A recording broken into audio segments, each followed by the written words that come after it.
আসসালামু আলাইকুম সুপ্রিয় শিক্ষার্থী বন্ধুরা, আমাদের ইউটিউব চ্যানেল ইঞ্জিনিয়ার্স হ্যাটের পক্ষ থেকে তোমাদেরকে স্বাগতম। আমি আছি তোমাদের সাথে Farhin Hossain, BSc in civil engineering. আমাদের আজকের টপিক হচ্ছে রৈখিক গতি এবং তার প্রথম ক্লাস আজকেই।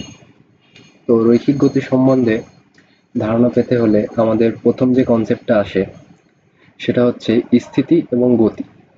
স্থিতি হচ্ছে সময়ের সাথে বস্তুর অবস্থানের পরিবর্তন না হলে বস্তুর সেই অবস্থাকে বলা হয় স্থিতি। আচ্ছা, অর্থাৎ সময়ের সাথে বস্তু তার অবস্থানের কোনো পরিবর্তন করবে না। এবং গতিটা কি? সময়ের সাথে বস্তুর অবস্থানের পরিবর্তন হলে বস্তুর সেই অবস্থাকে আমরা বলতেছি গতি। আচ্ছা, তো আমরা যদি এখানে দেখি যে মনে করো কোনো একটা ব্যক্তি এখানে দাঁড়িয়ে আছে স্থির অবস্থায়। তো আমি বলতেছি ব্যক্তি স্থির, অর্থাৎ স্থির আছে, সে সময়ের সাথে তার অবস্থানে পরিবর্তন করতেছে না। কিন্তু বস্তুটি কি আসলেই স্থির আছে? যদি কোনো একটা এয়ারক্রাফট থেকে, অর্থাৎ পৃথিবীর উপর থেকে বস্তুটাকে বা ব্যক্তিকে দেখা হয়, তাহলে পৃথিবী তো তার নিজ অক্ষের সাপেক্ষে গতিশীল। তো আমরা ব্যক্তি বা বস্তুটিকে কি দেখব? পৃথিবীর সাথে বস্তুটিও ঘুরতেছে। তাহলে বস্তুটি কি আদেও স্থির আছে? না, বস্তুটি স্থির নেই। কিন্তু ধরো এই একটা ব্যক্তি এবং এখানে আর একটা ব্যক্তি আছে। এই ব্যক্তিটি দেখতেছে যে এই ব্যক্তিটি স্থির আছে, অর্থাৎ দাঁড়িয়ে আছে। তো আমার বোঝানোর উদ্দেশ্য হলো যে আমরা আসলেই কোনো বস্তু বা ব্যক্তি সে স্থির আছে কিনা এটা আমরা বলতে পারবো না। আমরা জাস্ট বলতে পারবো কোনো কিছুর সাপেক্ষে, অর্থাৎ যে এই ব্যক্তির সাপেক্ষে এই ব্যক্তি স্থির আছে, এটাই বলতে পারবো। তো এর জন্য যদি একটা উদাহরণ দিই, যে মনে করো এখানে একটা গাড়ি, গাড়িতে এ একজন ব্যক্তি, বি একজন ব্যক্তি এবং সি একজন ব্যক্তি। গাড়িটি একটা নির্দিষ্ট বেগে গতিশীল আছে। তো এখানে যদি সি এর সাপেক্ষে, অর্থাৎ সি যে ব্যক্তিটা আছে এই ব্যক্তির সাপেক্ষে যদি আমরা দেখি, তাহলে আমরা কি বলতে পারি? যে এ এবং বি গতিশীল, অর্থাৎ সি এর সাপেক্ষে এ এবং বি গতিশীল আছে।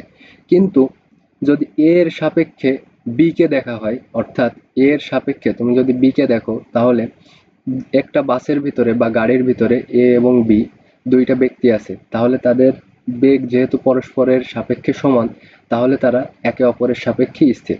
সুতরাং আমরা বলতে পারি যে এ এর সাপেক্ষে বি স্থির এবং সি এর সাপেক্ষে এ এবং বি গতিশীল। তো আশা করি এতটুকু তোমরা বুঝতে পারছো। এবার আমরা আসবো প্রসঙ্গ কাঠামো, অর্থাৎ যে দৃঢ় বস্তুর সাপেক্ষে কোনো বস্তুর অবস্থান সুনির্দিষ্ট করা হয় তাকে প্রসঙ্গ কাঠামো বলে। অর্থাৎ যার সাপেক্ষে আমরা একটা বস্তু স্থির আছে বা গতিশীল আছে এটা নির্ণয় করব, তাকেই আমরা বলবো প্রসঙ্গ কাঠামো। তো প্রসঙ্গ কাঠামো তিন ধরনের হয়। আমরা যদি বলি, প্রথমটা হচ্ছে একমাত্রিক প্রসঙ্গ কাঠামো, হচ্ছে দ্বিমাত্রিক প্রসঙ্গ কাঠামো, ত্রিমাত্রিক প্রসঙ্গ।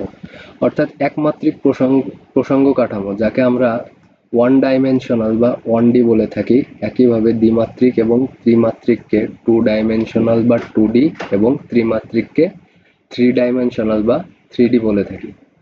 তো এই ওয়ান ডি, টু ডি এবং থ্রি ডিটা কি, চলো একটু ধারণা নেওয়া যাক। মনে করো যে এটা একটা দড়ি। তো এই দড়ির পরে একটি পিঁপড়া, অর্থাৎ এ প্রান্ত বি প্রান্ত, একটি পিঁপড়া এই দড়ির উপর দিয়ে চলাচল করতেছে। তো এই পিঁপড়াটা জাস্ট কয়টা ডিরেকশনে চলতে পারবে দেখো তো? যে অর্থাৎ সে শুধু ডানে এবং বামে মুভ করতে পারবে, অর্থাৎ তার চলার ডিরেকশন একদিকে, হয় সে ডানে যাবে না হলে সে বামে যাবে, অর্থাৎ একটা লাইন বরাবর তার মুভমেন্ট হচ্ছে। তো এটাকে আমরা বলতে পারি একমাত্রিক বা ওয়ান ডাইমেনশনাল। তো একইভাবে যদি আমরা দ্বিমাত্রিক দেখি, মনে করো যে এটি কোনো একটা ফ্লোর বা মেঝে, তো এই মেঝের উপরে যদি একটি পিঁপড়া একইভাবে, এখন সে কয় দিক বরাবর চলাচল করতে পারবে, সে ডানে বামেও মুভ করতে পারবে এবং সামনে পেছনেও মুভমেন্ট করতে পারবে। তো এখানে তার মুভমেন্ট করার ডিরেকশনটা আমরা বলতে পারি যে দুই দিকে, অর্থাৎ সামনে পেছনে এবং ডানে বামে। এটাকে আমরা আগেও অনেকভাবে প্রকাশ করে এসেছি, অর্থাৎ এক্স এবং ওয়াই অ্যাক্সিস বরাবর। এইভাবে আমরা দ্বিমাত্রিক বা টু ডাইমেনশনাল প্রকাশ করে এসেছি। এখন যদি ত্রিমাত্রিক বা থ্রি ডাইমেনশনালের কথা আসে, তাহলে আমরা বলতে পারি যে মনে করো যে পিঁপড়ার জায়গায় এখন একটা মৌমাছি আছে। তো মৌমাছিটা সে তো উঠতে পারে, তাহলে তার মুভমেন্ট করার দিক তিনটা হয়ে যাচ্ছে, অর্থাৎ সে ডানে বামেও মুভ করতে পারতেছে, সামনে পেছনেও মুভ করতে পারতেছে এবং উপর নিচে, অর্থাৎ উপরে এবং নিচেও সে মুভ করতে পারতেছে। তাহলে তার মুভমেন্টের দিক হয়ে যাচ্ছে তখন তিনটা।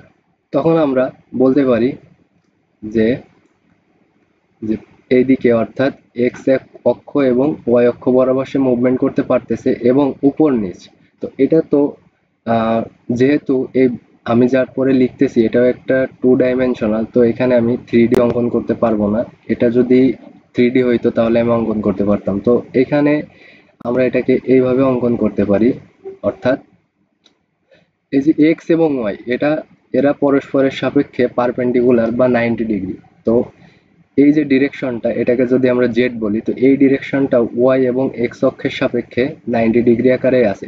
তো তুমি এটা কল্পনা এভাবে করতে পারো যে এটা কোনো তোমার রুমের কোনো একটা কর্নার, এবং এটা হচ্ছে একটা সাইডের ওয়াল, এটা একটা সাইডের ওয়াল এবং এটা একটা মেঝে। আশা করি 1D 2D 3D সম্পর্কে তোমরা মোটামুটি একটা ধারণা পেয়েছো।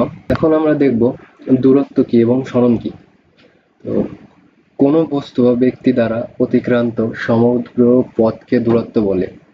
এটি একটি স্কেলার রাশি, অর্থাৎ স্কেলার রাশি এবং ভেক্টর রাশি সম্পর্কে গত ক্লাসে তোমরা দেখে এসেছো। অর্থাৎ যে রাশিকে শুধু মান দ্বারা প্রকাশ করা হয় তাকে আমরা স্কেলার রাশি বলি। আর ভেক্টর রাশিটা কি? যে রাশির মান এবং দিক উভয় বিদ্যমান। তো দূরত্ব হচ্ছে কোনো বস্তু বা ব্যক্তি দ্বারা অতিক্রান্ত সমগ্র পথ, আর সরণটা হচ্ছে কোনো বস্তু বা ব্যক্তি কর্তৃক যাত্রার প্রারম্ভিক বিন্দু হতে শেষ বিন্দু পর্যন্ত অতিক্রান্ত সরল রৈখিক পথকে সরণ বলে। অর্থাৎ এখানে কি আমাদের মনে রাখতে হবে? সরল রৈখিক পথ। সরণটা সবসময় কি হবে? সরল রৈখিক পথ হবে। তো উদাহরণস্বরূপ আমরা যদি এখানে একটু দেখি, যে মনে করো এটা এ পয়েন্ট থেকে কোনো ব্যক্তি এইভাবে বি পয়েন্টে গেল। তো এই যে দূরত্বটা, এটাকে, অর্থাৎ এই যে পথটা অতিক্রম করলো, এই পথকেই আমরা বলবো দূরত্ব। অর্থাৎ এটা যদি আমরা ফিতা দিয়ে মেপে ধরো আমরা যদি 10 মিটার পাই, তাহলে এটাই সেই দূরত্ব। আর সরণটা কি? সরণটা হচ্ছে যে সে কোথায় ছিল, অর্থাৎ তার ইনিশিয়াল পয়েন্ট বা প্রারম্ভিক বিন্দু, অর্থাৎ সে এ বিন্দু থেকে কোথায় গেছে? বি বিন্দুতে। তো এ থেকে বি বিন্দু পর্যন্ত এই যে সরল রৈখিক যে দূরত্বটা, এটাকে আমরা বলবো সরণ বা এস। তো দূরত্বকে আমরা স্কেলার রাশি বলছি তার কারণ তার শুধু মান ছিল, কিন্তু সরণকে আমরা বলবো ভেক্টর রাশি, কারণ এখানে এটার মানও আছে এবং ডিরেকশনও আছে, অর্থাৎ এ থেকে বি এর দিকে গেছে। এখন আমরা দেখব দ্রুতি এবং বেগ। সময়ের সাথে বস্তুর দূরত্বের পরিবর্তনের হারকে দ্রুতি বলে, এবং বেগটা কি? সময়ের সাথে বস্তুর সরণের পরিবর্তনের হারকে বেগ বলে। অর্থাৎ দ্রুতিকে আমরা তাহলে বলতে পারি দ্রুতি একটি স্কেলার রাশি এবং বেগ একটি ভেক্টর রাশি। তাহলে দ্রুতি সমান সমান আমরা কি বলতে পারি? যে বস্তুর দূরত্বের পরিবর্তনের হার, অর্থাৎ দূরত্ব বাই সময়, এবং বেগ সমান সমান আমরা কি বলতে পারি এখান থেকে? সরণ বাই সময়। তো এখানে আমরা আরেকটু সহজভাবে যদি বুঝি, যদি বলা হয় যে কোনো বস্তু 10 সেকেন্ডে 50 মিটার দূরত্ব অতিক্রম করে, তাহলে তার দ্রুতি কত? তাহলে এখান থেকে আমরা বলতে পারি যে এখানে সময় 10 সেকেন্ড এবং অতিক্রান্ত দূরত্ব হচ্ছে 50 মিটার, তাহলে দ্রুতি হবে এই দূরত্ব 50 বাই সময় 10, অর্থাৎ 5। একক কি হবে? দেখো এখানে দূরত্বের একক কি ছিল? মিটার, এবং সময়ের একক কি ছিল? সেকেন্ড। তাহলে দ্রুতির একক বা বেগের একক সবসময় কি হবে? অবশ্যই মিটার পার সেকেন্ড। এখন দেখব সমদ্রুতি এবং সমবেগ। কোন বস্তু সমান সময়ে সমান দূরত্ব অতিক্রম করলে ওই বস্তুর দ্রুতিকে আমরা সমদ্রুতি বলি, এবং সমবেগও একই, অর্থাৎ জাস্ট দূরত্বের জায়গায় সরণটা আসবে। অর্থাৎ কোন বস্তু সমান সময়ে সমান সরণ অতিক্রম করলে ওই বস্তুর বেগকে আমরা সমবেগ বলি। এটা কিভাবে? দেখো, যদি আমরা বলি কোন একটা বস্তু, এটি অর্থাৎ এইটুকু মনে করো 10 মিটার, এইটুকু মনে করো যে 10 মিটার, অর্থাৎ এই বস্তুটা 10 মিটার দূরত্ব অতিক্রম করছে মনে করো 5 সেকেন্ডে, পরবর্তী 10 মিটারও অতিক্রম করছে 5 সেকেন্ডে, আবার পরবর্তী 10 সেকেন্ডও পরবর্তী 10 মিটারও অতিক্রম করছে 5 সেকেন্ডে। তাহলে দেখো যে প্রত্যেকটা সময় সে সমান সমান দূরত্ব অতিক্রম করতেছে, এই বেগটাকে আমরা কি বলবো? সমবেগ। এখন আসি গড় দ্রুতি এবং গড় বেগ। কোন বস্তু কর্তৃক অতিক্রান্ত মোট দূরত্ব ও মোট সময়ের ভাগফলকে আমরা বলবো গড় দ্রুতি। অর্থাৎ এটাকে আমরা এভাবে লিখতে পারি যে গড় দ্রুতি ইকুয়ালস টু মোট দূরত্ব বাই মোট সময়, অর্থাৎ মোট দূরত্ব ও মোট সময়ের ভাগফলকে আমরা কি বলবো? গড় দ্রুতি বলবো। গড় বেগটা কি? যে কোনো সময়ের ব্যবধানে কোনো বস্তুর মোট সরণকে ওই সময়ের ব্যবধান দিয়ে ভাগ করলে যে মান পাওয়া যায় তাকে গড় বেগ বলে। গড় বেগটা কি? উদাহরণস্বরূপ যদি আমরা বলি যে মনে করো এ একটা বস্তু, আচ্ছা এ একটা বস্তু না, এ একটা পয়েন্ট আর বি একটা পয়েন্ট, মাঝখানে হচ্ছে সি একটা পয়েন্ট। তাহলে কোনো বস্তু এ থেকে সি তে গেল, সি তে যাওয়ার পরে সে মনে করো যে 2 মিনিট রেস্ট নিল এবং সেখান থেকে আবার সি থেকে বি তে গেল। তো এখান থেকে তার আমরা যদি মনে করি যে এ থেকে সি পর্যন্ত দূরত্ব আমরা S1 বা সরণ S1 এবং সি থেকে বি পর্যন্ত সরণ S2, এবং এ থেকে সি পর্যন্ত যাইতে সময় লাগলো T1 সেকেন্ড এবং সি থেকে বি পর্যন্ত যাইতে সময় লাগলো T2 সেকেন্ড। তাহলে আমরা এখানে বলতে পারি মোট দূরত্ব কত? অবশ্যই S1 প্লাস S2, এবং মোট সময়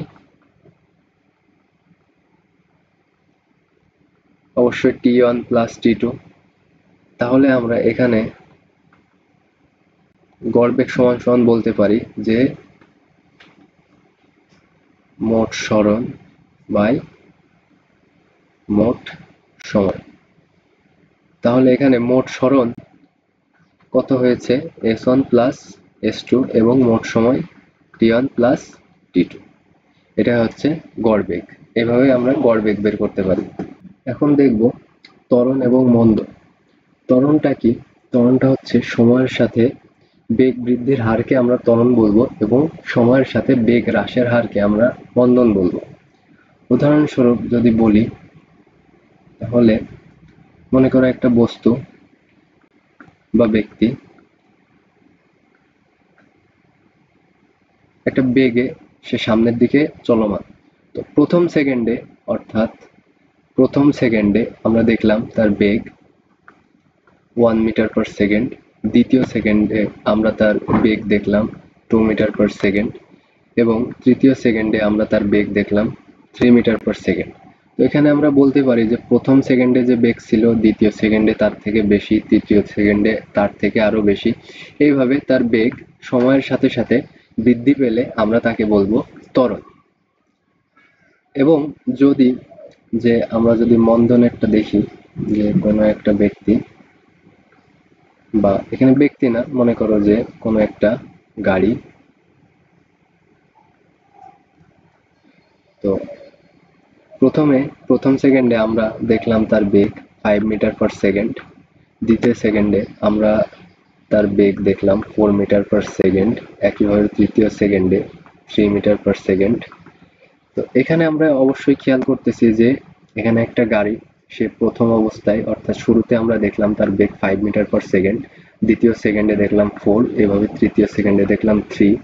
তো এইভাবে বেগটা তার সময়ের সাথে সাথে কমছে। তো এই অবস্থাকে আমরা বলবো মন্দন।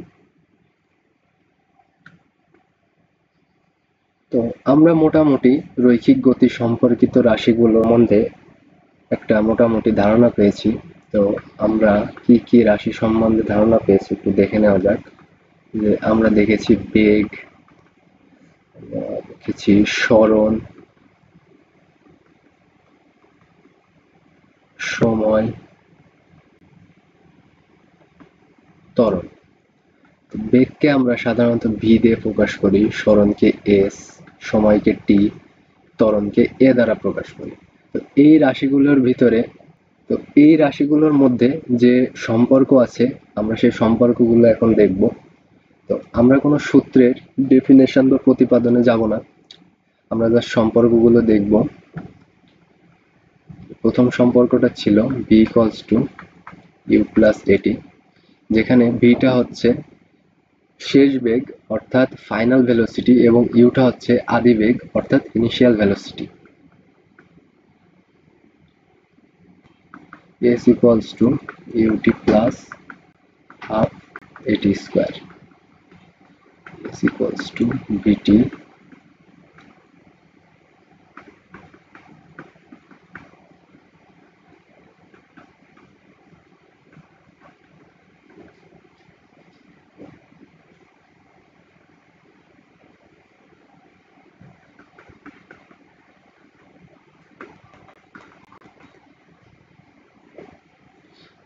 তো সাধারণত এই কয়েকটা সম্পর্কই আছে এই রাশিগুলোর ভিতরে, যেখানে প্রথমটা হচ্ছে v equals to u plus at, অর্থাৎ ভিটা হচ্ছে, আমি এখানে নোটেশন আকারে যদি লিখে দিই, ভিটা হচ্ছে শেষ বেগ, ইউটা হচ্ছে আদি বেগ,